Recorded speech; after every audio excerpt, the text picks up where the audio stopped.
makers of Campbell Soups present the Campbell Playhouse. Orson Welles, producer.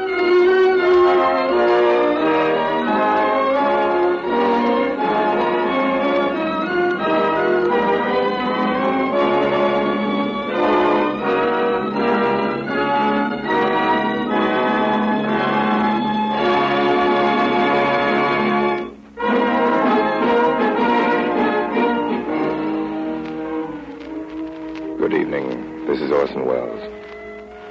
Tonight, under the guidance of an expert, we're going to take an excursion into the underworld of the Prohibition period. Our story is The Glass Key, by an author who is best known as the creator of The Thin Man, Mr. Dashiell Hammett. The Glass Key is, to my way of thinking, one of Dash Hammett's very best. So sit back and let the Campbell Playhouse demonstrate that Mr. Hammett knows far more about underworld plots, political skullduggery, and crimes of violence than any other respectable author should. And then when our story is over, we'll have a chance to check on Dash Hammett, because we have with us in the studio tonight a man who knows more about this sort of thing than even Dashiell Hammett. Warden Laws, no less, of Sing Sing, of course, and who will speak to us at the end of this broadcast. And now first a word from Ernest Chappell.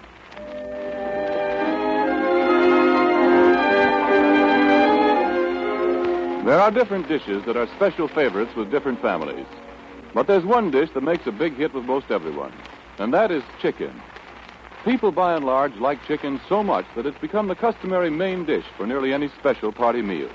I believe this enthusiastic taste for chicken accounts for the widespread liking for Campbell's chicken soup. Because as sure as you like chicken, you'll like this soup. There's chicken in the savory aroma from your plate, and chicken in the tempting golden glisten of the slowly simmered broth. Chicken in the eating of this soup, too. Deep down, slow-simmered chicken flavor and tender pieces of chicken meat, along with a fluffy white rice. I want to make a bold statement, one you might have doubted 5 years ago and that perhaps some of you will doubt today. If you will eat a plate of Campbell's chicken soup tomorrow, I'm absolutely sure you'll say it's as fine as the finest chicken soup you ever tasted anywhere. Do you doubt that statement? Well, if you do, I'm sure it's because you haven't tasted Campbell's chicken soup recently. And in that case, I ask you to try it, because I'm sure one taste will convince you, and that you'll want to have Campbell's chicken soup often. And now, The Glass Key, starring Orson Welles as Paul Madvig.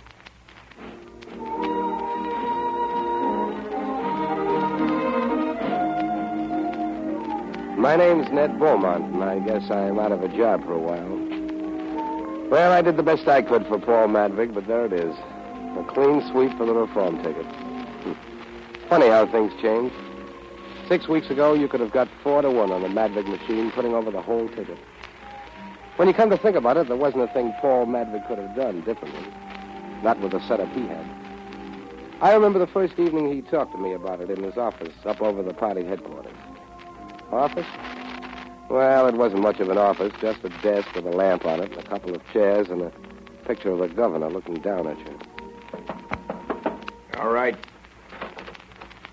Now, there you are, Ned. Hello, Paul. Lend me some money. What do you want? Couple of $100? Been shooting dice? Yeah. Here you are. Thanks. It's a long time since you've done any winning, isn't it, Ned? Oh, not so long. Month or 6 weeks. That's a long time to be losing. Why don't you try laying off a while when you hit one of these sour streaks? That's no good. It only spreads it out. Well, if you can stand the gaff. I can stand anything I've got to stand. Guess you can at that. Listen, Ned. You know more about this stuff than I do. Janet Henry's birthday's Thursday. What do you think I ought to give her? Is the senator throwing a party? Yeah. You invited? No, but I'm going there to dinner tomorrow night. Are you going to back the senator in this election, Paul? Yeah, I think I will. Why? Because with his help, we can put over the whole ticket just like nobody was running against us. Without you behind him, could the senator make the grade this time? Not a chance. Does he know that? He ought to know it better than anybody else. And if he didn't know it... You wouldn't be going there to dinner tomorrow night. Have you promised him anything yet? Yeah, it's pretty well settled. Listen to me, Paul. Throw the senator down. Sink him. Well, Forget he's never been licked at anything in his life. Sure, and that's one of the best reasons I know for throwing in with him. No, it isn't, Paul. It's the very worst. Think that over, even if it hurts your head. How far has this dizzy blonde daughter of his got her hooks into you? I'm going to marry Miss Henry. Is that part of the bargain? Nobody knows it yet, except you and me. That's what you want. Make them put it in writing. Better still insist on the wedding before Election Day. Then you'll at least be sure of your pound of flesh, Paul, or she'll weigh around 110, won't she? I don't know why you keep talking about the senator like he was a yake. He's a gentleman. Absolutely, and his daughter's an aristocrat.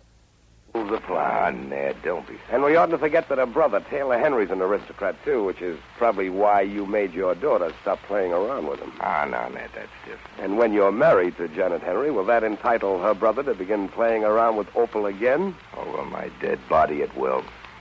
I didn't ask for all this. I just asked you what kind of present I ought to give Miss Henry. How far have you got with her? Nowhere. I've been over there half dozen times to talk to Senate. Sometimes I see her and sometimes I don't. But you didn't get a bid to the birthday party? No, not yet. Then the answer's one you won't like. Such as? Don't give her anything. Oh, Well, do whatever you like. You asked me. but why? You're not supposed to give people things unless you're sure they'd like to get them from you. I got you. Guess you're right. I'll be hanged if I'll pass up the chance to give her a present. Well, flowers, then, or something like that might be all right. Flowers? Yeah, Ned, but I want to... Sure, you wanted to give her a roast or a couple of yards of pearls. You'll get your chance at that later. Start little and grow.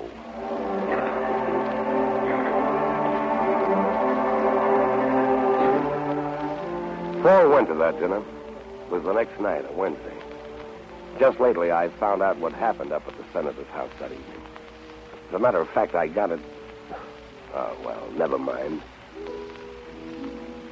Don't give it a thought, Senator. Me behind you, the election's as good as in the bag. I've been through a few more elections than you, Madvick. They're never in the bag until the votes are counted. Boys will figure to pile up a 30,000 majority in the 8th Ward alone. What will you two talk about when the election's over? How to win the next one, Miss Henry. I'm afraid that's true. Oh, if you'll excuse me, Madvick, I'll leave you alone with Janet for a moment. Sure, Senator. I want to have a talk with my son before he goes out. I'll be right back. You'll have to excuse my brother for not coming down to dinner. That's all right. Taylor and I had a little misunderstanding some weeks back about my daughter. You're not interested in music, are you, Mr. Madden? I'm interested in anything you do, Miss Henry. I didn't ask that. Music? Oh, yes, I like music. You play it? I can see you're a difficult man to amuse, Mr. Madden. The conversation must be about politics or about me. Is that it? Well, those are the two things I'm interested in. You think they go together very well?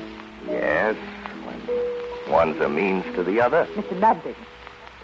My friends call me Paul. Very well. Paul, then. Listen, Miss Henry, I know this is a little out of my line. I know I'm a politician from the wrong side of town, and you're Senator Henry's daughter. About all I've ever learned that you don't get up to the 6th grade is how to run things, how to get other people to run things for you. Not quite all. I can learn music and the rest of the things on your side of the town. That's what I'm setting out to do. Janet, you're the end of my road. Everything I want. Everything I want to be. Mr. Madden. Sorry. Thought you wanted me to kiss you. I think you'd better go now. I'll explain to Father. Sorry. Let's not talk about it. Your place in the hall. All right. Good night, Miss Henry. Good night, Mr. Madden.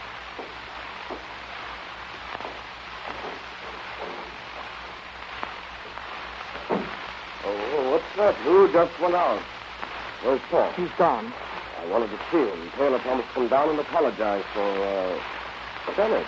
Why did Paul go? Because I asked him to. Father, is it really necessary for me to associate with Mr. Madden? When you're in public life, my dear, besides, Paul's not a bad sort. He's the sort that wants something for everything he does. This evening, he started collecting. What do you mean, Johnny? But I say, he started to make love to me. What's that? It must have been Taylor. I hope he didn't Taylor! hear what I said. You know how he feels about Madvig. Taylor, come back here! Taylor, come back! Taylor! Taylor!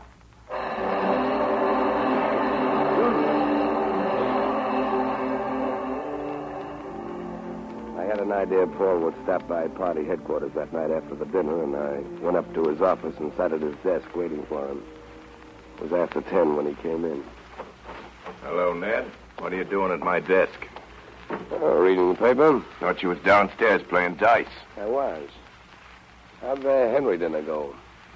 I've been to worse. Was Taylor there? Not at dinner. Why? Because he's dead. In the gut up in China Street. With a fractured skull. Is that so? You understand what I said? Yes. Well? Well, what? He was killed. All right. Do you want me to get hysterical about it? Oh, I thought you might want to look into it since it's Senator Henry's son. It's up to the cops, isn't it? I was there with him before they moved the body. Did you notice anything? Yeah. What? His hat wasn't there. You won't need it now. Well, I'll be going along. So long, Paul. You're a fool, Ned. Yeah. One of us is.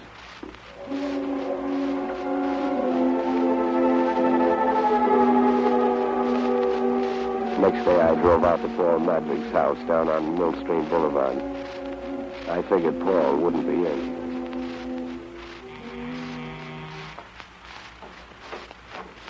Hey, Mrs. Oh, hello, Mom. So here you are at last, Ned. You're a worthless boy to neglect an old woman like this. Oh, Mom, Madvig, I'm a big boy now, and I got my work to look after. Where's the kid? Opal? Yeah. She's laying down. She's not feeling good. Oh, what's the matter with her? Headache. Guess she's been dancing too much. Father been up to see her? No, Paul hasn't been home since yesterday. Did they find out about the Henry boy? Did the cops ever find out anything? Is it all right if I pop in and say hello to Opal? Sure. Go right up, Ned. She'll be glad to see you. Okay. I'll have a cup of tea for you when you come down. I went up the stairs and across the landing. The blind was down in Opal's room, and I could see the light from her cigarette as she sat in bed. Hello, Ned. Hello, Snip. Yeah, I know, youngster. It's tough. Oh, really? Most of the headache's gone. So, Opal, I'm an outsider now, huh? Oh, what you mean? I mean Taylor Henry. Yeah. But, you know, I haven't seen him for months since Dad made me stop seeing him. Okay, kid, I'll be running along. Oh, wait a minute. Dashiell. What makes you act like that? You hadn't to lie to me. But you're not. How long since you saw Taylor? You want to talk to him? It's been weeks. All right. Oh, no, don't make it so hard for me. Aren't we friends? Sure. But it's hard to remember it when we're alone to each other. Did you know I'd been meeting? Well, I know it now. No. Never mind that. Ned, I was with him only yesterday afternoon. Oh, see, I was killed. Yeah? What do you think that's so?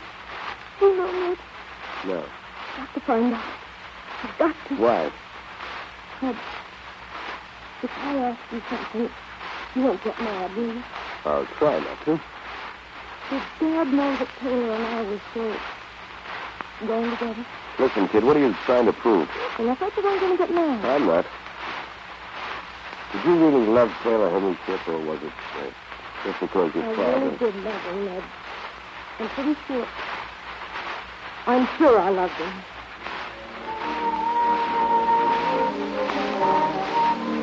I drove back to town and stopped at the police station and called up Paul Madvig at party headquarters. He wasn't there. Back to town and stopped at the pay station and called up Paul Madvig at party headquarters. He wasn't there. Around 3, I went over to the district attorney's office. District Attorney's office. Mr. Farr's busy. Will you leave your number? Thank you. Hello, District Attorney's office. Hello, sister. Hello, Mr. Beaumont. Tell Mr. Farr I want to see him. Sure. Hello, Mr. Farr. Mr. Beaumont's here. Yes, Mr. Farr. You can go right in, Mr. Beaumont. Thanks. You know the way. I ought to. District Attorney's office. Sorry, Mr. Farr's busy. Would you leave your name? Oh, hello, Ned. Come right in. Hello, Farr. Sit down. What can I do for you? Farr, I want you to fix me up with some sort of paper, special prosecutor or something. Oh, sure, I guess I can fix it up, but what crime are you particularly interested in solving? A murder. The murder of Taylor Henry, remember? Oh, yes, but I thought, well... That Paul Madvig and I might be interested in not solving the case, is that it? Oh, now, Ned, I didn't say that, but... Here, I want to read you this note. I get one of them every day. Oh, writing notes, are they? Let's see. Typewritten on plain white paper. What does it say? Well, it doesn't say anything. It just asks a question. Is Paul Madvig the reason you're doing nothing to solve the Henry murder? Well? Well, now, Ned, don't think I'm taking that seriously. But you know, we get bails of that kind of stuff every time anything happens. I just wanted to show it to you. Oh, that's all right, as long as you keep on feeling that way about it. I don't think I'd say anything to Paul about the notes if I were you. He's got enough on his mind. Well, sure, whatever you say, Ned. Listen, Farr, Paul hasn't anything to hide in the Henry murder, and I wouldn't like to think you were going around thinking he had. Oh, now, for heaven's sake, Ned, get me right. You know darn well there's nobody in the city any stronger for Paul and you than me. You know you can always count on me. Well, that's fine. Well, I've got to run along. So long, Farr.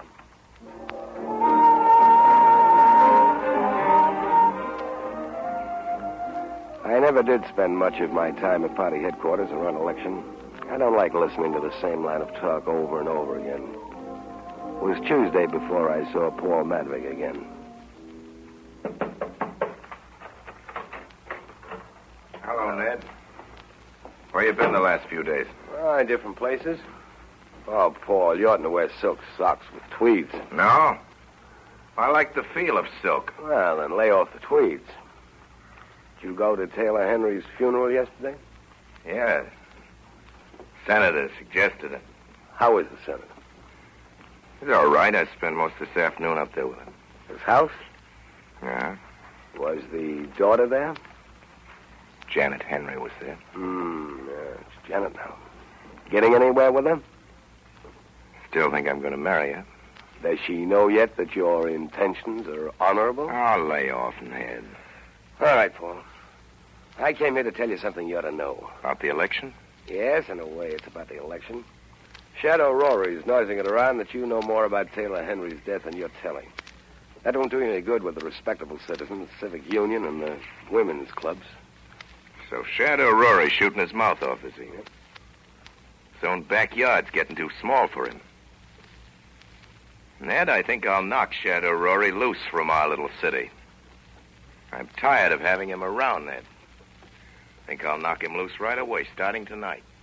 For instance? For instance, I think I'll have Farr close up the doghouse and Paradise Gardens and every dive that we know Shad or any of his friends are interested in. I think I'll have Farr smack him over in one long row, one after the other, this very same night. Maybe that'll keep Mr. Shadow Rory quiet. Maybe. But this wholesale stuff is too much like using a cyclone shot to blow off a safe door when you can get it off without any fuss by using a Campbell. I don't know a thing about opening safes, Ned, but I do know fighting. My kind, going in with both hands working. Never could learn to box. Only times I ever tried, I got licked. We'll give Mr. Shadow Rory the cyclone shot, beginning tonight.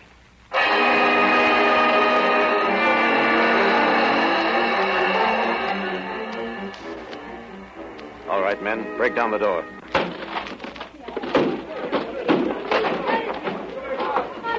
All right, boys, start working.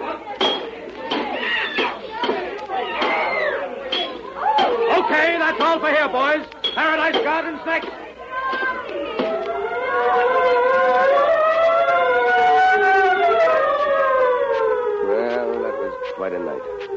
From midnight to dawn, they raided Shadow Rory's places. The doghouse, Paradise Garden, the carousel, one after another. The next evening, Paul Madvig and I were sitting in a private room at Pip Carson's. The man opened the door and came in without knocking. A man of medium height with smooth white hair. He wore a dark blue overcoat over a dark blue suit and carried a black derby hat in a black gloved hand. How are you, Shad? I'm fine, Paul. How's yourself? You know Beaumont? Mr. Shadow Rory. Yep. Yeah. Madwig, politics is politics and business is business. I've been paying my way, and I'm willing to go on paying my way in this town. But I want what I'm paying for. Yeah? What do you mean by that? I mean that half the coppers in town are buying their cakes and ale with dough they're getting from me and some of my friends. Well? I want what I'm paying for. I'm paying to be let alone. And election or no election, I want to be let alone. Business is business and politics is politics. Let's keep them apart. No. It's going to mean killing. If you make it mean killing. It'll have to mean killing. I'm too big to take the boot from you, Madvig. Maybe you're too big to take it laying down, but you'll take it. You are taking it. I'm opening the Paradise Garden again tonight. I don't want to be bothered. Bother me and I'll bother you. Ned, get me headquarters on that phone, will you? Sure. Operator, police headquarters. Well, I want to speak to Lieutenant Brett. There he is, Paul. Hello, Brett. Paul Madwig. How are the folks? It's good. Say, Brett, I hear Shad's thinking of opening up again tonight, yeah. Yeah, the Paradise. I'll slam it down as hard as he can. Right. Sure. Right. Now, do you know where you stand? You're through, Shad. You're through. I understand. So long, Madvig. Well? Wrong, Paul. Holy mackerel. Don't anything suit you? Say, where are you going? I'm leaving. I'm tired of Hicktown stuff. Meaning me? This is a swell time to be throwing me down. Say, you're hard to get on with, Ned. I never said I wasn't. Yeah, have a drink. There's no hurry, is there? No. Thanks. You mind telling me why you think I handled Shad wrong? It won't do any good. Try. Shadow Rory's going to fight. You've got him in a corner. There's nothing you can do now but play the long shot. You're trying to re-elect the whole city administration. Well, giving them a crime wave just before election isn't going to make them look any too efficient. And then there's this stuff that's being said about Taylor Henry's killing. Next thing you know, it'll be printed.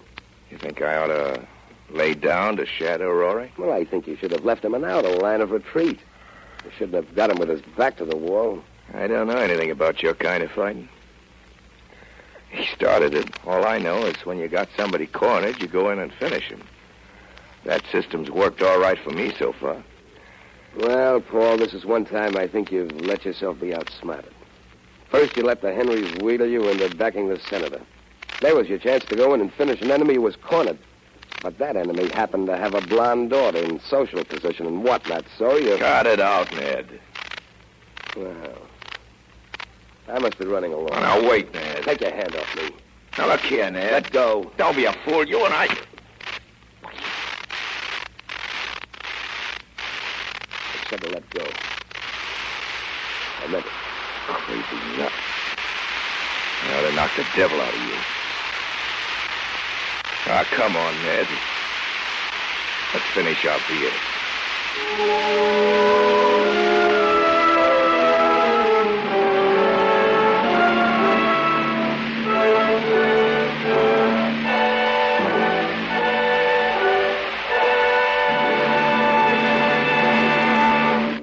You are listening to the Campbell Playhouse presentation of The Glass, starring Orson Welles.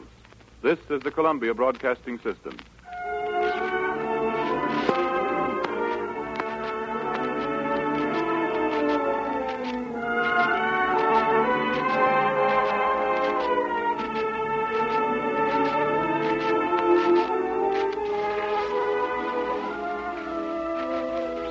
This is Ernest Chappell, ladies and gentlemen, welcoming you back to the Campbell Playhouse.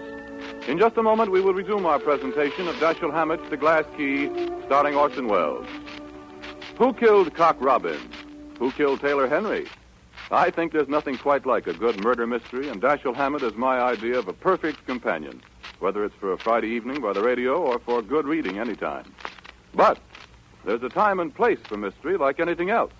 And one place you won't find any mystery is in the kitchens where Campbell soups are made. I visited those kitchens as recently as last week, and I know whereof I speak. There are no secrets there. You can watch for yourself each step in the making of fine soup. Among other things, I watched them make Campbell's chicken soup. And I know why it is that people who have never thought a canned chicken soup could be as good as homemade change their minds completely when they first taste Campbell's. Because Campbell's make chicken soup the way a good cook does at home. Indeed, it seems to me that Campbell's way is in some respects even better. For example, where chicken soup at home is often made from leftovers, Campbell's use all the good meat of the fine selected chickens. And what plump, splendid chickens they are, too. But the thing that amazes me most is the care with which each ingredient is prepared and cooked, and the precision of the measuring and blending. Skill, precision, a lavish hand with the ingredients. These you see in the making of Campbell's chicken soup. But no mystery, no secrets. And if there's any doubt in your mind about how good a canned chicken soup can be, I do earnestly invite you to try Campbell's chicken soup. Now we resume our Campbell Playhouse presentation of The Glass Key, starring Orson Welles as Paul Madvig.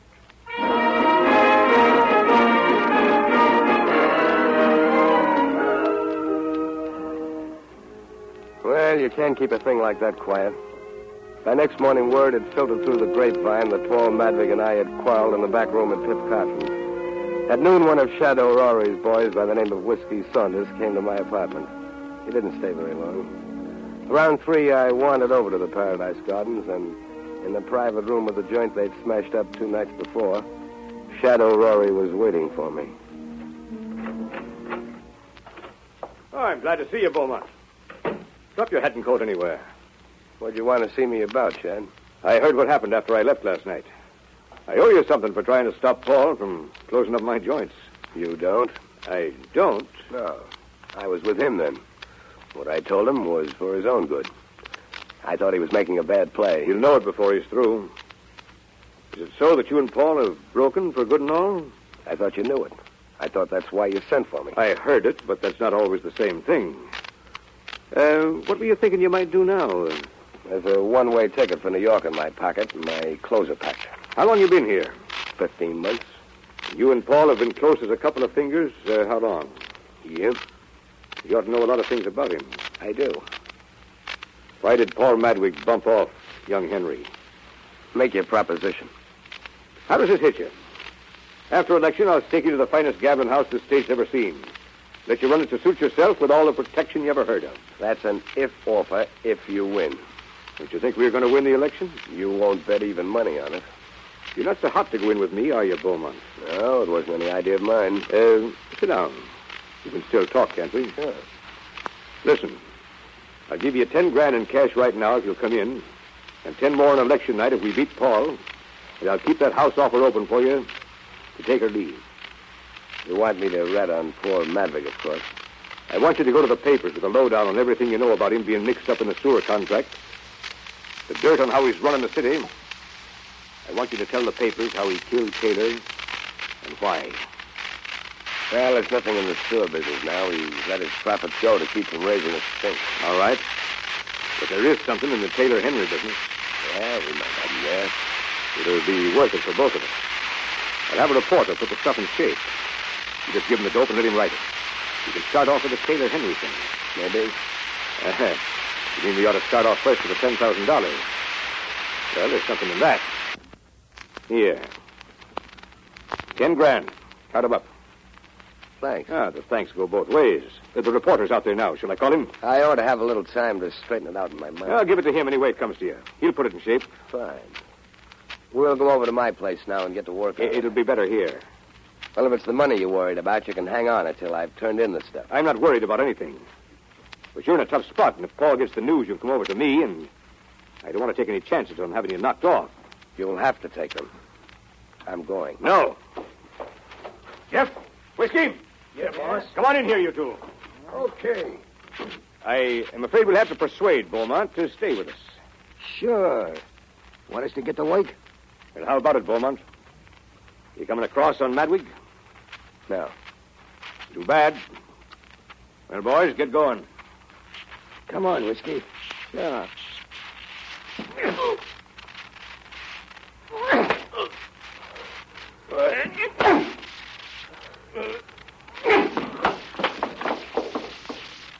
All right, boys. You stay now. Go back and finish your game.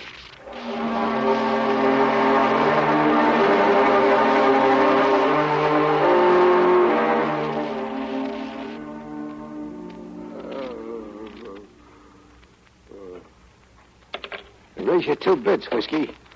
I'm staying in. How many cards, Jeff? 3. 2 for me. 4 bits. I'll fade. Oh, just a second, gents. Now, Beaumont, I told you to stay away from that door, didn't I? Hey, careful, Jeff. You'll croak him. Oh, you can't croak Beaumont. He's a tough baby. I've never seen a guy that liked being hit so much, or that I liked hitting so much. Oh, well. I'll call you, Rusty. Pair of kings. My pot, 3 deuces. Yeah, deal, Rusty. Oh, hi, Shad. How's Beaumont? Jeff's been slapping him down for the fun of it. I don't want him killed, Jeff. Not yet. Beaumont. Yeah? He's pretty far gone, boss. This is Shadow Rory, Beaumont.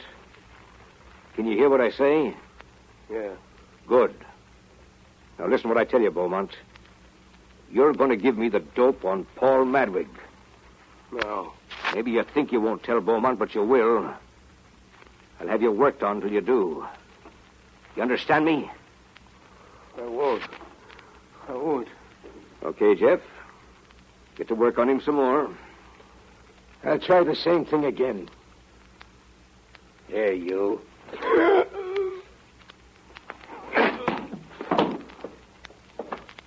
It ain't no good now. He's thrown another Joe. I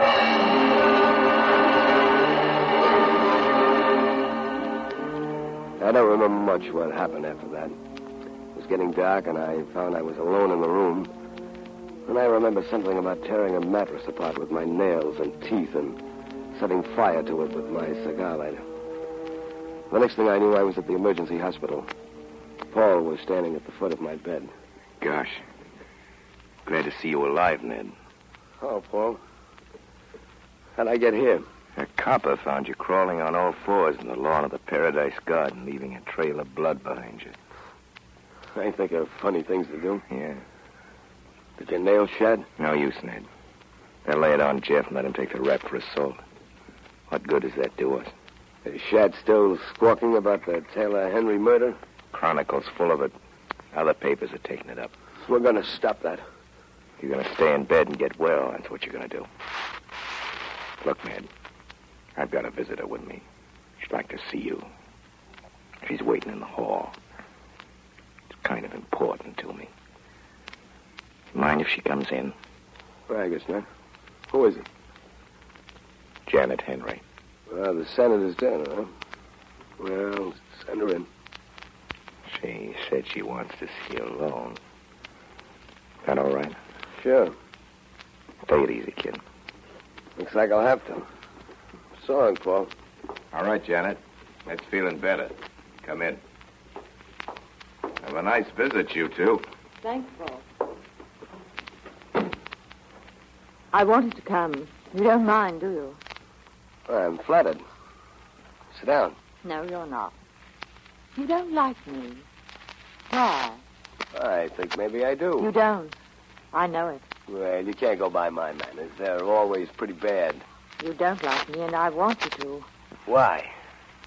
Because you're Paul's best friend. Paul has lots of friends. He's a politician. You're his best friend. He thinks so. What do you think? I think you are, or you wouldn't be here now. You wouldn't have gone through that for him. I wish you'd like me if you can. Miss Henry, I'm kind of awkward when I'm around people like you who belong to another world altogether, society and roto sections and all, and you mistake that for enmity, which it isn't at all. You're making fun of me. But I don't even mind that if you'll let me be your friend. Well, I might. Might be something new. I never had a senator's daughter for a friend.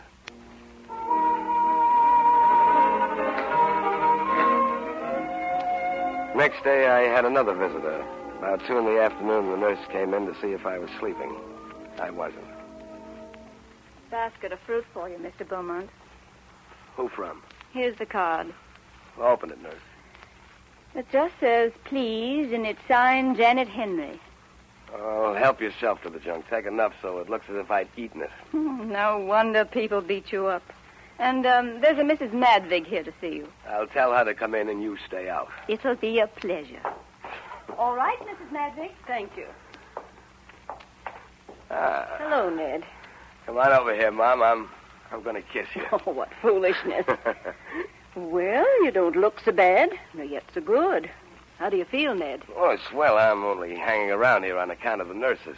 That wouldn't surprise me much, neither. Oh, Mom. Look here, Ned. You've got to tell me the truth. Paul didn't kill that whippersnapper Taylor Henry, did he? What makes you ask that? Opal, wasn't it? Wasn't it? Yes. Opal's got herself in a state over it. She's sure her father did it. What she got? Evidence or intuition? She gets a note like this every day. I'll bet she does. I've seen one of those before. Read it to me anyway. Are you really too stupid to know your father murdered your sweetheart? That's what it says. Well, everybody in town's had at least one of these notes. Ned, it isn't true, is it? Nope. I didn't think so. He's always been a good boy, but the Lord only knows what goes on in this politics.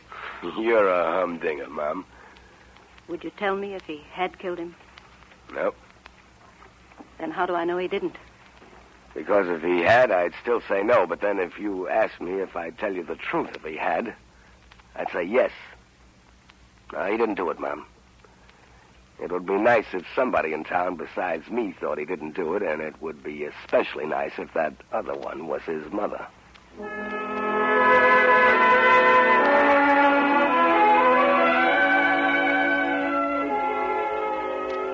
While I was on my back in that hospital, I did some thinking.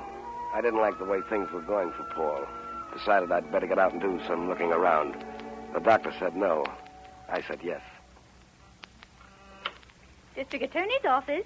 Yes, I'll connect you. Hello, sister. Hello, Mr. Beaumont. How are you feeling? Fine. Tell Farr I'm here. Mr. Beaumont to see you, Mr. Farr. All right. I'm sorry, Mr. Beaumont. Mr. Farr has an important conference. If you don't mind, I'll see for myself. Mr. Beaumont, please. You're not supposed to go. How are you, Farr? Do I have to smash my way in to see you these days? Oh, Ned, was it you? I thought the girl said Mr. Barman. Come right in. Oh, no harm done. I got in. Anything new? Oh, no, nothing. Just the same old grind. How's the electioneering going? Well, it could be better, but I guess we'll manage all right. What's the matter? Oh, this and that. Things always come up. Well, that's politics, I guess. Yeah. Anything I can do, or Paul, to help? No, I think not. This Henry killing the worst thing you're up against? Well, there's a lot of feeling that we ought to have cleared up the murder before this, and that Paul ought to have helped. That's one of the things, and maybe one of the biggest that'll count against us at election. Made any progress since I saw you last? No, not much. Listen, Farr. Paul's always glad to help the boys out of holes. Do you think it would help if he'd let himself be arrested and tried for the Henry murder? Well, it's not for me to tell Paul what to do. Yeah, there's a thought. And here's another one that goes with it. It's not for you to do much Paul wouldn't tell you to do, Mr. District Attorney.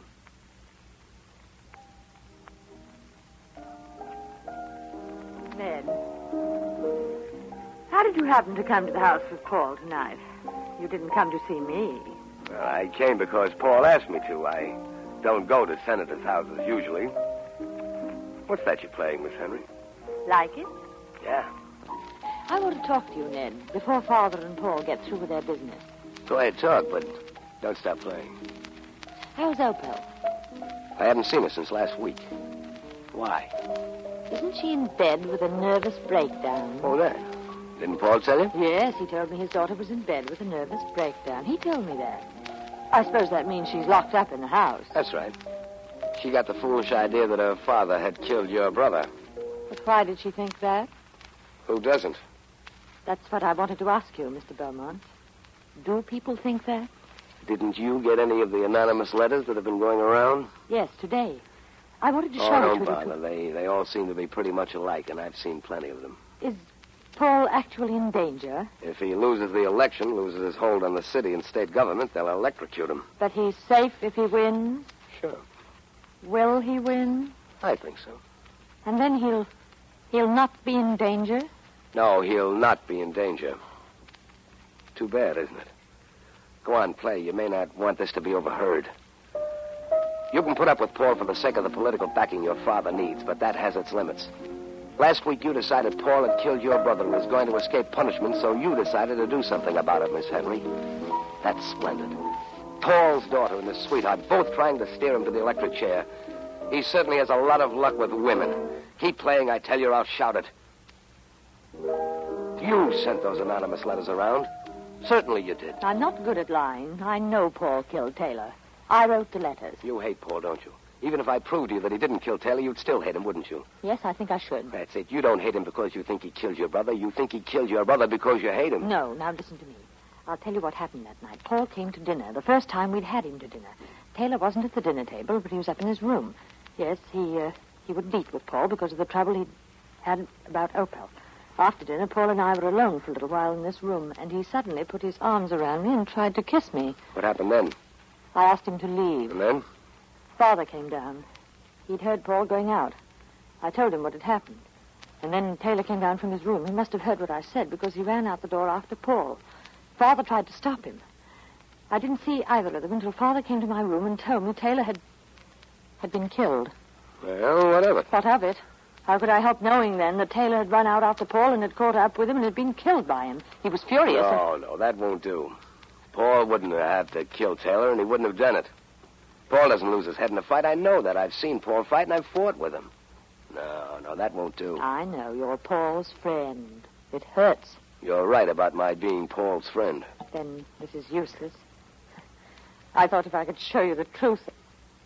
But we needn't be enemies, need we? The part of you that's tricked Paul and is trying to trick him is my enemy. And the other part of me that hasn't anything to do with that? You don't know that part, do you? Sure I do. That part was playing the piano just now.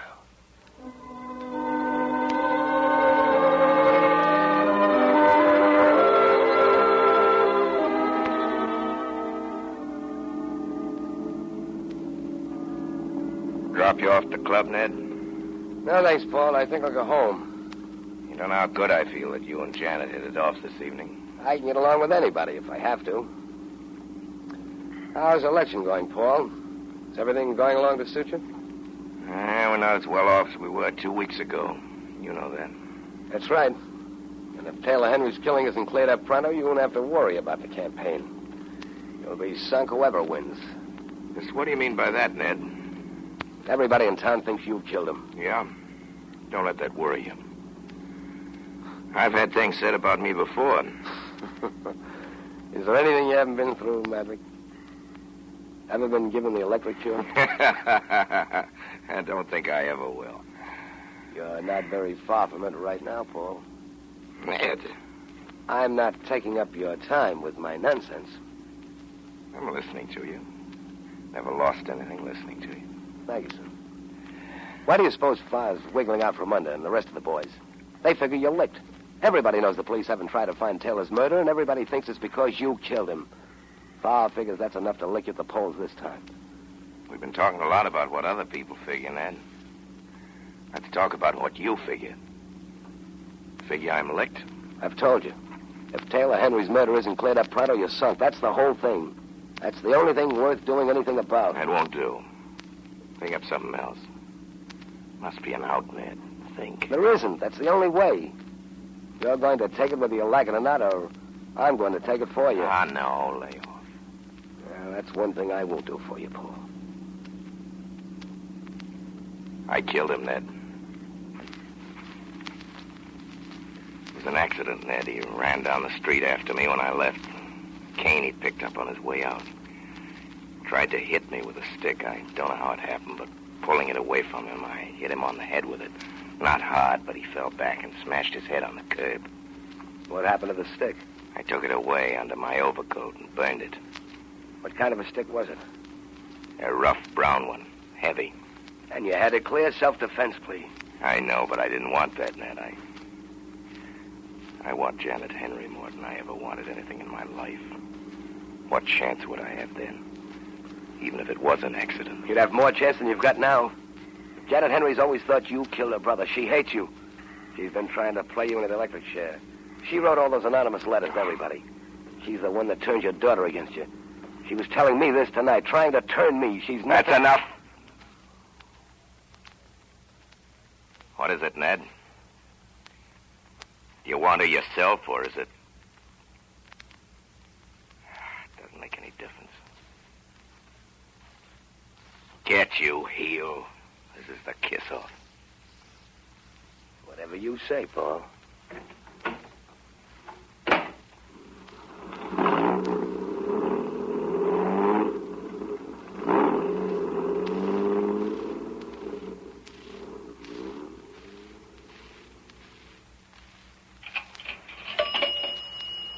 Norman, 5823. Hello, I want to speak to Miss... Janet. This is Ned. You mind if I come back? I've got some news, yes. Say, do you want the lowdown on what happened to your brother? Well, look among Taylor's walking sticks. That's right. See if any of them, his or your father's, are missing. Particularly a rough, heavy brown one. Yeah, that's right.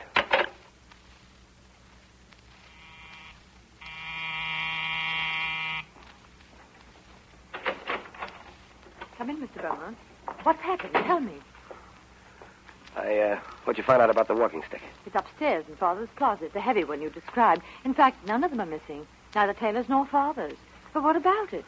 Ned, don't be so mysterious. Look here, Janet. Are you sure you want to go through with this thing? I want to go through with it more than I ever wanted to do anything in my life.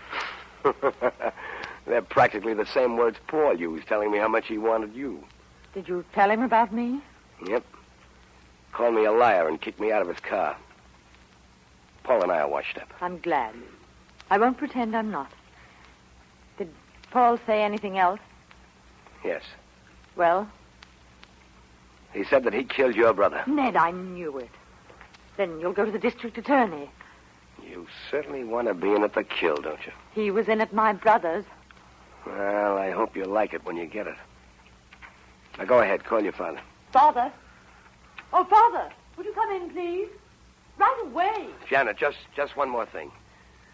You're sure about that cane? Of course I'm sure. I saw it just 10 minutes ago. Good. That's all I need to know. Well, Janet, what is it?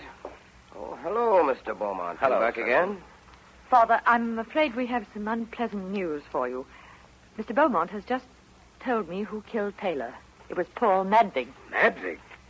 Mr. Beaumont, what have you got to support that statement? What evidence? For one thing, his own confession. Madvig admitted that he killed my son? Yes. This is incredible. An associate of mine killed my son? I can't believe it. Father, what are you going to do? Well, there's only one thing we can do. Tell Farr to arrest Paul Madvig.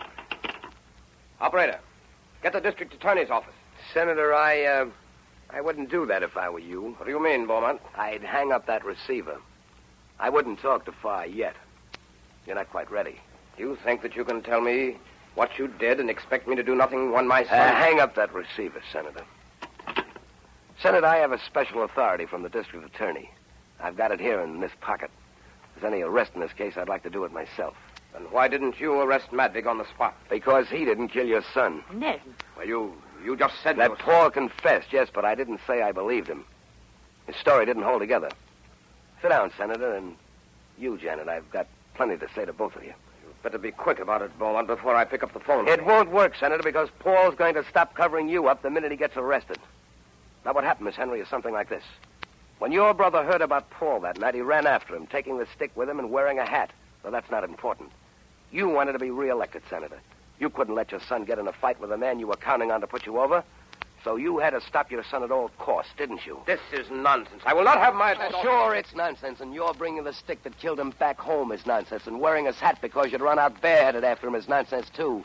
But it's nonsense that'll nail you to the cross, Senator Henry. Let's have it quickly, Beaumont. What is it you're trying to say? I can say it in 4 words, Senator. You killed your son.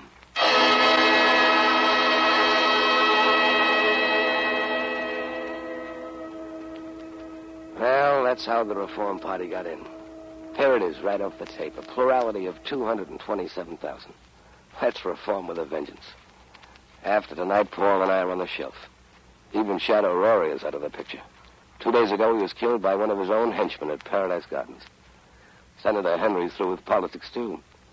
He's indicted for manslaughter by his own confession, and he's waiting trial. Paul Madvig's lying low for a while. Never gives up, that man. I said goodbye to him yesterday. We shook hands. There wasn't much we could say.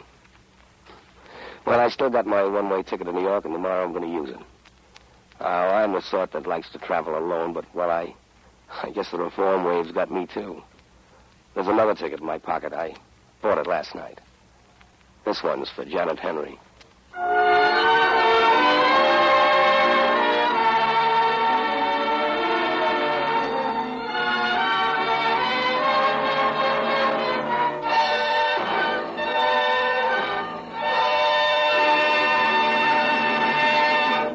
This concludes the Campbell Playhouse presentation of The Glass Key by Dashiell Hammett. In just a moment, Orson Welles will return to the microphone. But first, a word from the makers of Campbell Soups. A little while ago, I spoke of the lavish emphasis on chicken in Campbell's chicken soup. Actually, all the good meat of fine government-certified chickens goes into its making.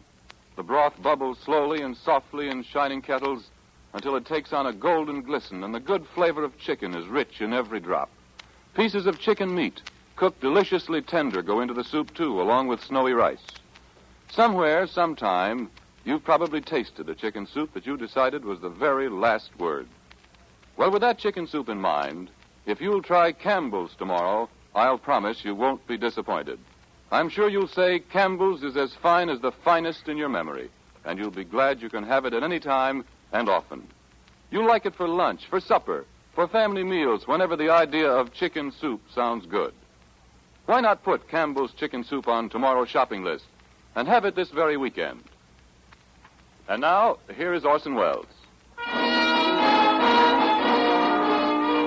In a certain sense, The Glass Key is something more than a detective story. Someday, perhaps, historians will consult it as a social document, as an accurate, if depressing picture of almost any American city of the not-so-distant past. Dash Hammett, one of the period's greatest chroniclers, comes honestly by his knowledge of the dark ways of the underworld. Before he ever published a single story, long before he went to Hollywood to create this cinematic detective, he was himself a private investigator, a dick in the vernacular. I'm sure he wouldn't object to my telling you the story of his biggest case. The biggest case in the sense that he was hired to look for one of the biggest things you could imagine. It was a Ferris wheel. As a friend of Mr. Hammett, I should like to be able to report that he laid hands on the Ferris wheel and returned it to the owner, but he didn't. Nobody to this day knows what happened to the Ferris wheel. Perhaps it escaped to South America disguised as a roller coaster, a merry-go-round. However, Hammett, thwarted in his career of detection, turned eventually to literature, and I, for one, am heartily thankful. There are lots of detectives, but there's only one Dashiell Hammett. And now, I have the great pleasure in introducing to you our distinguished guest of the evening, Warden Laws of Sing Sing. Mr. Wells, I want to thank you for inviting me to one of the most realistic crime dramas I've witnessed. Shall I say in an unofficial capacity?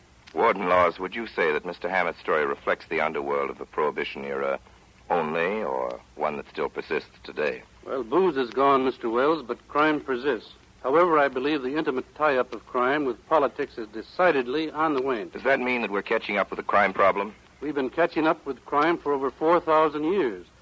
Tablets dug up in the Near East of the trial and execution of a couple of protection racketeers who had been terrorizing the local merchants. The record shows that these gangsters had actually been paying off the mayor. This particular racket was busted in the year 2000 B.C. Well, that's not exactly tossing orchids to the crime crusaders the past 4,000 years. Don't misunderstand me, Mr. Wells. Police action against matured crime is necessary. But there is another front on which the fight must go on. We may fill our prisons to capacity and work the electric chair overtime, but crime will continue until we correct the conditions which produce it. That's the challenge you made in your recent book, Invisible Stripes. Supposing we accept your challenge, Warden Laws. What can the average citizen do about it? The average citizen is the only one who can do anything about it, because crime is essentially a problem of youth, and the average citizen is directly responsible for the training of youth. And there are at least 3 million children throughout the country desperately in need of supervised leisure activities. Well, that brings the fight right into our own homes, doesn't it? And those the basic factors involved in society's effort to eliminate crime. No, there is one thing more. In the 12 months of depression beginning in the late months of 1937, Sing Sing received the greatest number of genuine first offenders in its history, victims of a tragic lack of opportunity. We must find places in our social and economic fabric for every young man and young woman. That, Mr. Wells, is the answer to the crime problem. Let's hope that it can be accomplished. It must be accomplished, Mr. Wells, if democracy is to reach its true fulfillment. Thank you, Warden Laws.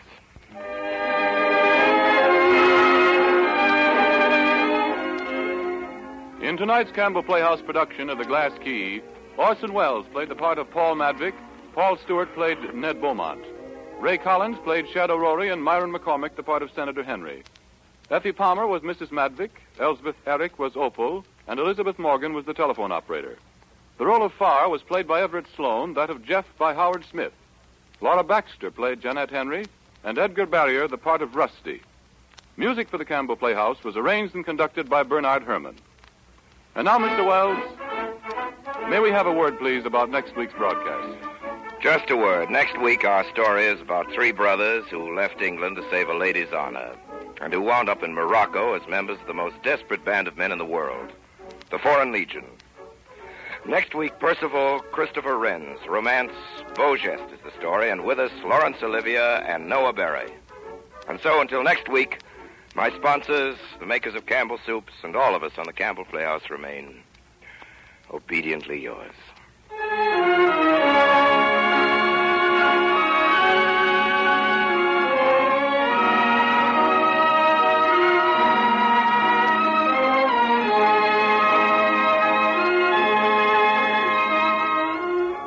The makers of Campbell Soups join Orson Welles in inviting you to be with us at the Campbell Playhouse again next Friday evening, when Laurence Olivier and Noah Beery will appear with him in Beau Geste. Meanwhile, if you have enjoyed tonight's Campbell Playhouse presentation, won't you tell your grocer so tomorrow when you order Campbell's Chicken Soup? This is Ernest Chappell saying thank you and good night.